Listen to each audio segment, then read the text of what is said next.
3 years later, one of my biggest dreams came true. I bought my first car with money saved from working in the college cafeteria. Even though it would be illegal for me as an international student, I still wanted to take the plunge and start working as a taxi driver in my spare time. This would give me a chance to make $100, $200 a night and avoid the drudgery of working long hours in a college cafeteria. I bought a taxi app account from my American friend. Soon, I gave him my bank details and went to the first call at 8 o'clock in the evening. All of this was happening between the towns of Linwood and Alderwood in Washington state, and it was December, so it was pitch black outside and there was a bit of fog. I was at my destination in about 7 minutes. This place was even darker and more strange than any other place I had come across before. There were several houses, none of them had a light, and all three seemed abandoned. To the left of me was a large, empty space, probably a rolling field. I don't know exactly, it was very dark.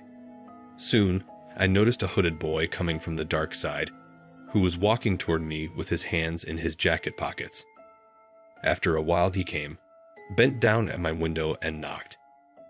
He was a young guy, about 20 to 25 years old, but I couldn't see his face well because he was wearing a mask. "Are you on call?" he asked me. "Yes," I answered briefly. "My friend and I have something heavy. Can you help us and put it in the trunk?" My car. It's brand new, and I don't know if it will withstand heavy loads." I replied in a confused voice. "Do not worry. It weighs 75 kilos, and we can add money to you, as much as you tell us." The stranger asked me stubbornly. Well, where's that thing?" "There," he said to me and pointed his finger towards the forest beyond this big, dark field.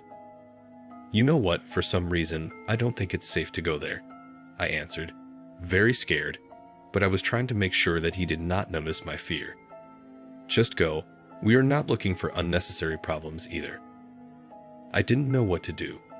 I wanted to leave the place quickly, but I couldn't move the car that fast, and the stranger's hands were right on my door, and he could have grabbed me. I could not do otherwise unless I risked and moved. Otherwise, I don't know what this strange person would do to me. In the end, I really moved. The client didn't make a sound and just moved in the direction where he said the friend and the heavy object would be silent. I locked the car, turned on the phone flashlight, and followed the stranger. We walked for about 3 minutes until we saw his second friend in almost the same outfit. "Where have you been for so long?" he asked the boy who brought me here. "This is the thing," he told me, and when I shined the flashlight, I saw a human body wrapped in a black parka. "Damn, what is this?" I shouted. "Calm down, it's just a mannequin." "Yes, but the mannequin is not heavy," I answered, and he shouted at me, "Just pick up this damn thing and put us in the car." I didn't really know what to do at that point, so I just turned and ran. They followed me for a long time. Thank God I opened the car quickly and stopped.